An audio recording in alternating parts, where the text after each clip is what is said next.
지금부터 2024 헌납 8 대통령 윤석열 탄핵 사건에 대한 선고를 시작하겠습니다. 먼저 적법 요건에 관하여 살펴보겠습니다. 이 사건 계엄 선포가 사법심사의 대상이 되는지에 관하여 보겠습니다.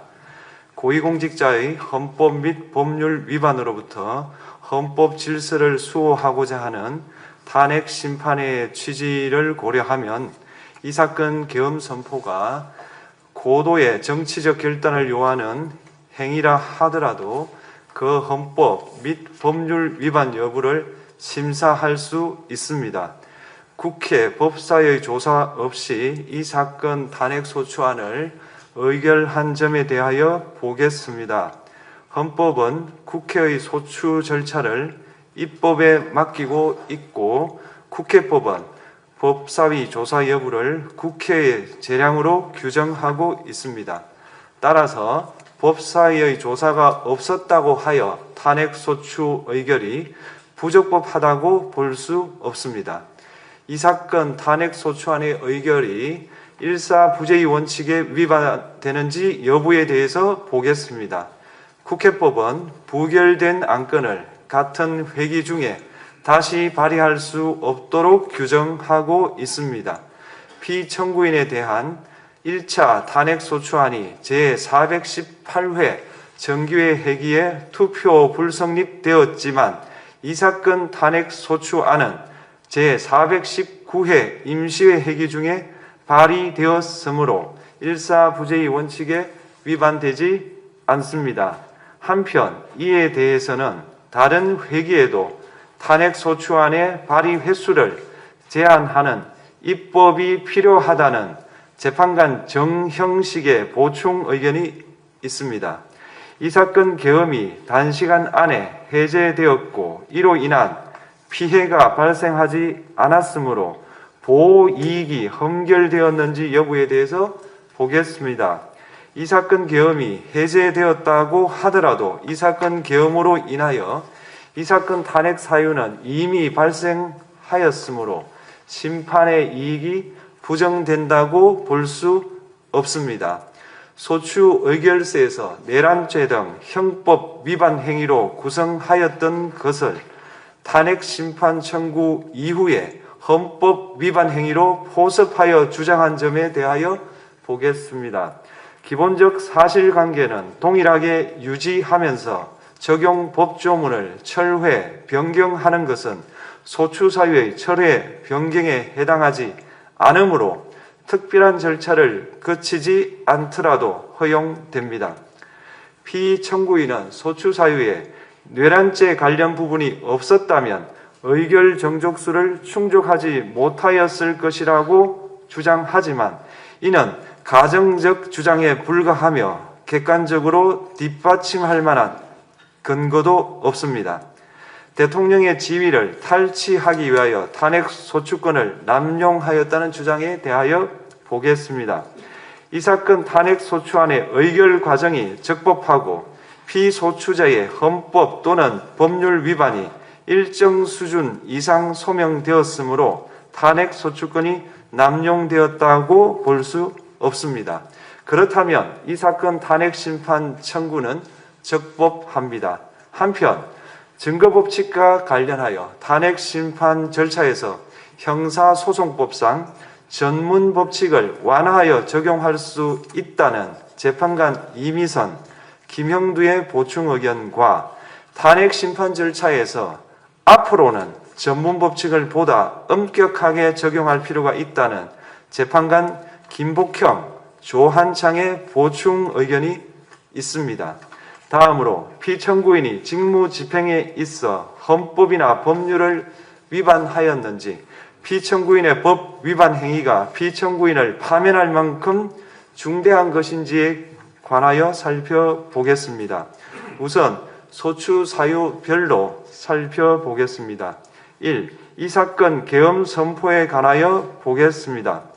헌법 및 계엄법에 따르면 비상계엄 선포의 실체적 요건 중 하나는 전시, 사변 또는 이에 준하는 국가 비상사태로 저가 교전 상태에 있거나 사회 질서가 극도로 교란되어 행정 및 사법 기능의 수행이 현저히 곤란한 상황이 현실적으로 발생하여야 한다는 것입니다.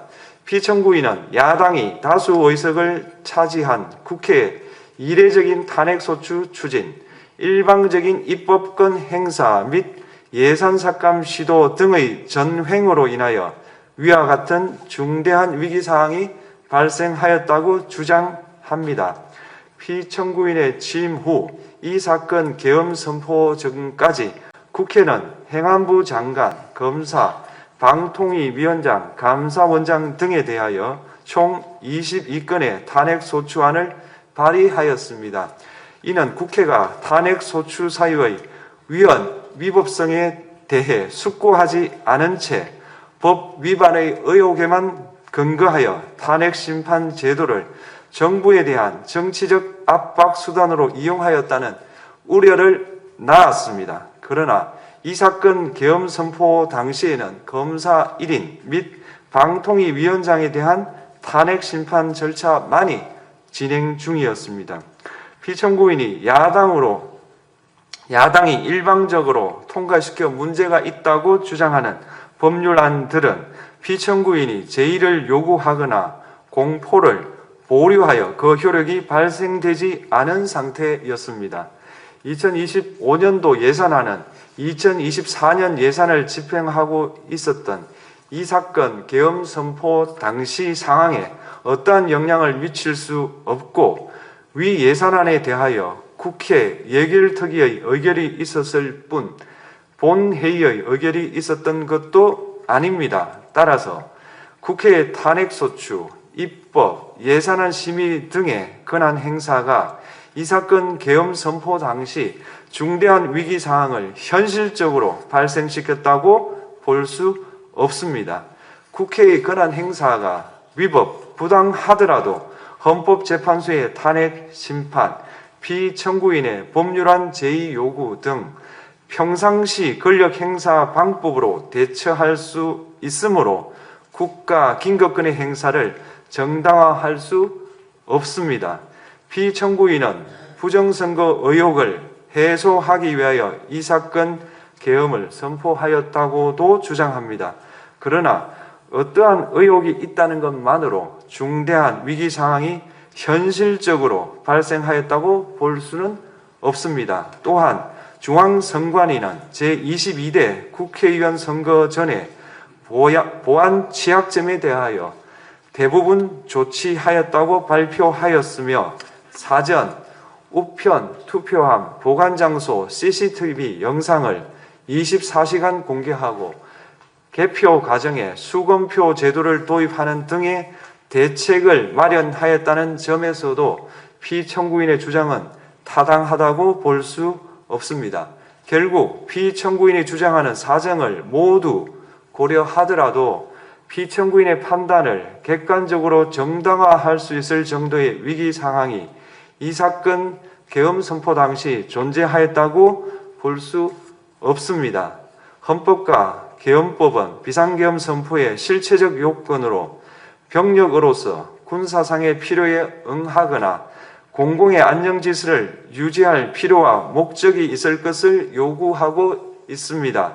그런데 피청구인이 주장하는 국회의 권한 행사로 인한 국정마비 상태나 부정선거 의혹은 정치적, 제도적, 사법적 수단을 통하여 해결하여야 할 문제이지 병력을 동원하여 해결할 수 있는 것이 아닙니다.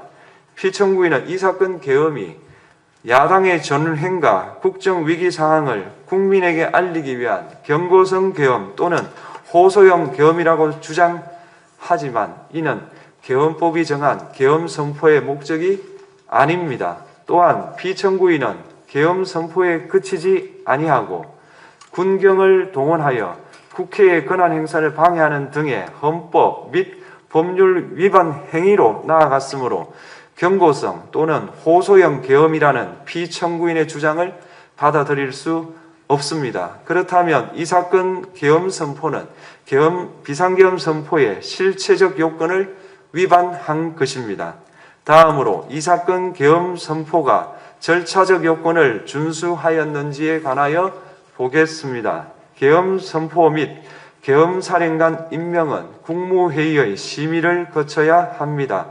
피청구인이 이 사건 계엄을 선포하기 직전에 국무총리 및 9명의 국무위원에게 계엄 선포의 취지를 간략히 설명한 사실은 인정됩니다.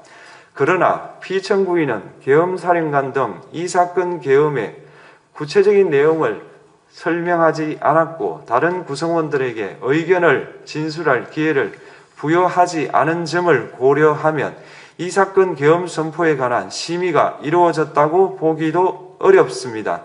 그 외에도 피청구인은 국무총리와 관계 국무위원이 비상계엄 선포문에 부서하지 않았음에도 이 사건 계엄을 선포하였고 그 시행 일시, 시행 지역 및 계엄사령관을 공고하지 않았으며 지체 없이 국회에 통고하지도 않았으므로 헌법 및 계엄법이 정한 비상계엄 선포의 절차적 요건을 위반하였습니다.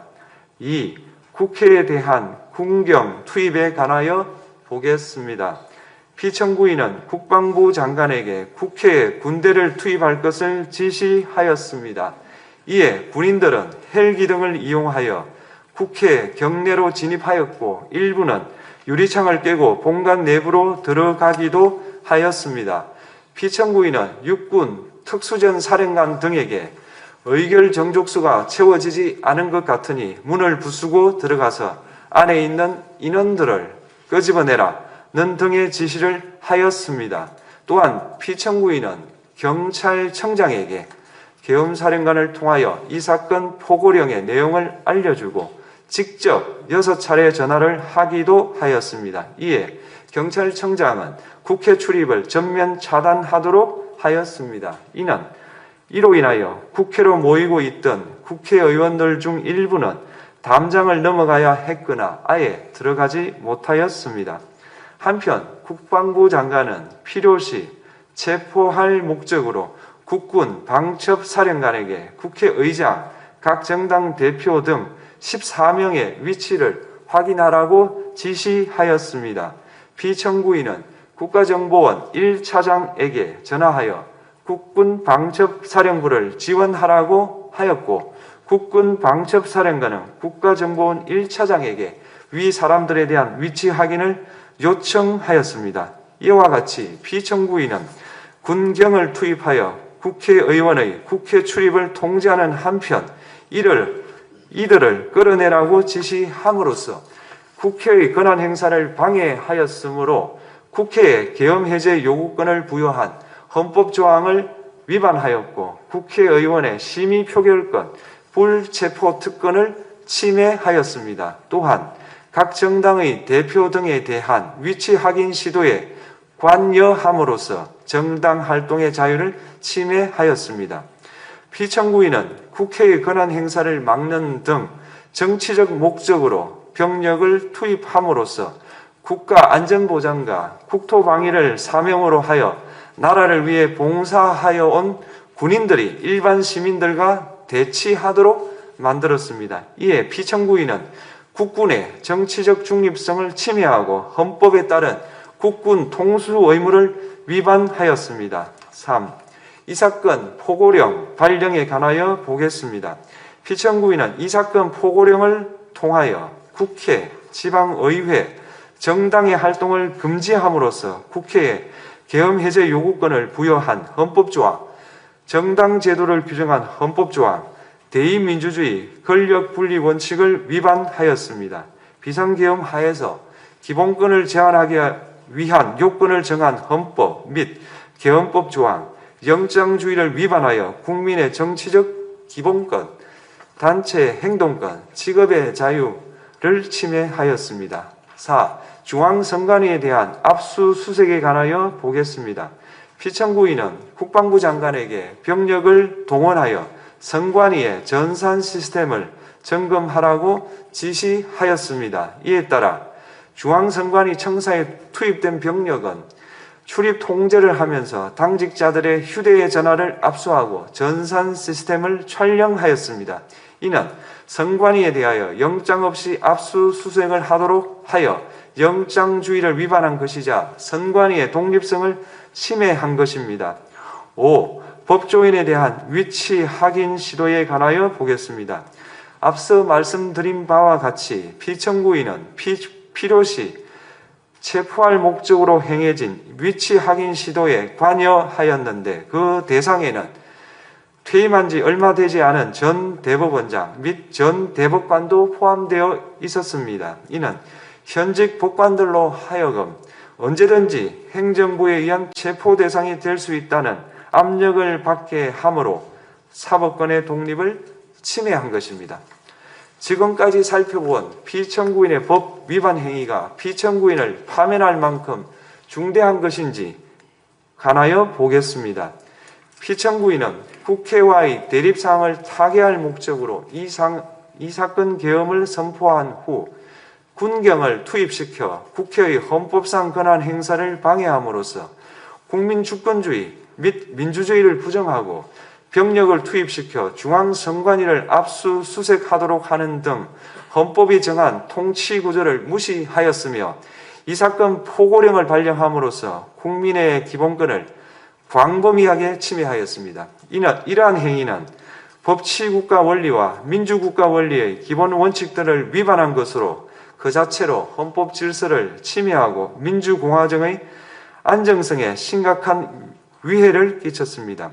한편 국회가 신속하게 비상계엄 해제 요구를 결의할 수 있었던 것은 시민들의 저항과 군경의 소극적인 임무 수행 덕분이었으므로 이는 피청구인의 법 위반에 대한 중대성 판단에 영향을 미치지 않습니다. 대통령의 권한은 어디까지나 헌법에 의하여 부여받은 것입니다. 피청구인은 가장 신중히 행사되어야 할 권한인 국가 긴급권을 헌법에서 정한 한계를 벗어나 행사하여 대통령으로서의 권한 행사에 대한 불신을 초래하였습니다. 피청구인이 취임한 이래 야당이 주도하고 이례적으로 많은 탄핵 소추로 인하여 여러 고위공직자의 권한 행사가 탄핵 심판 중 정지되었습니다. 2025년도 예산안에 관하여 헌정사상 최초로 국회 예산결산특별위원회에서 정액 없이 감액에 대해서만 야당 단독으로 의결하였습니다. 피청구인이 수립한 주요 정책들은 야당의 반대로 시행될 수 없었고 야당은 정부가 반대하는 법률안들을 일방적으로 통과시켜 피청구인의 제의 요구와 국회의 법률안 의결이 반복되기도 하였습니다. 그 과정에서 피청구인은 야당의 전횡으로 국정이 마비되고 국익이 현저히 저해되어 가고 있다고 인식하여 이를 어떻게든 타개하여야만 한다는 막중한 책임감을 느끼게 되었을 것으로 보입니다. 피청구인이 국회의 권한 행사가 권력 남용이라거나 국정 마비를 초래하는 행위라고 판단한 것은 정치적으로 존중되어야 합니다. 그러나 피청구인과 국회 사이에 발생한 대립은 일방의 책임에 속한다고 보기 어렵고 이는 민주주의 원리에 따라 해소되어야 할 정치의 문제입니다. 이에 관한 정치적 견해의 표명이나 공적 의사결정은 헌법상 보장되는 민주주의와 조화될 수 있는 범위에서 이루어져야 합니다. 국회는 소수 의견을 존중하고 정부와의 관계에서 관용 그리고 자제를 전제로 대화와 타협을 통하여 결론을 도출하도록 노력하였어야 합니다. 피청구인 역시 국회의 대표인 국회를 협치의 대상으로 존중하였어야 합니다. 그럼에도 불구하고 피청구인은 국회를 배제의 대상으로 삼았는데 이는 민주정치의 전제를 허무는 것으로 민주주의와 조화된다고 보기 어렵습니다. 피청구인은 국회의 권한 행사가 다수의 횡포라고 판단했다 하더라도 헌법이 예정한 자구책을 통해 견제와 균형이 실현될 수 있도록 하였어야 합니다. 피청구인은 취임한 때로부터 약 2년 후에 치러진 국회의원 선거에서 피청구인이 국정을 주도하도록 국민을 설득할 기회가 있었습니다. 그 결과가 피청구인의 의도에 부합하지 않더라도 야당을 지지한 국민의 의사를 배제하려는 시도를 하여서는 안 되었습니다. 그럼에도 불구하고 피청구인은 헌법과 법률을 위반하여 이 사건 계엄을 선포함으로써 국가 긴급권 남용의 역사를 재현하여 국민을 충격에 빠뜨리고 사회, 경제, 정치, 외교 전 분야의 혼란을 야기하였습니다. 국민 모두의 대통령으로서 자신을 지지하는 국민을 초월하여 사회 공동체를 통합시켜야 할 책무를 위반하였습니다. 군경을 동원하여 국회 등 헌법기관의 권한을 훼손하고 국민의 기본적 인권을 침해함으로써 헌법소의 책무를 저버리고 민주공화국의 주권자인 대한국민의 신임을 중대하게 배반하였습니다. 결국 피청구인의 위법 행위는 국민의 신임을 배반한 것으로 헌법소의 관점에서 용납될 수 없는 중대한 법 위반 행위에 해당합니다. 피청구인의 법 위반 행위가 헌법 질서에 미친 부정적 영향과 파급 효과가 중대하므로 피청구인을 파면함으로써 얻는 헌법소의 이익이 대통령 파면에 따르는 국가적 손실을 압도할 정도로 크다고 인정됩니다. 이에 재판관 전원의 일치된 의견으로 주문을 선고합니다. 탄핵 사건이므로 선고 시각을 확인하겠습니다. 지금 시각은 오전 11시 22분입니다. 주문, 피청구인 대통령 윤석열을 파면한다. 마치겠습니다.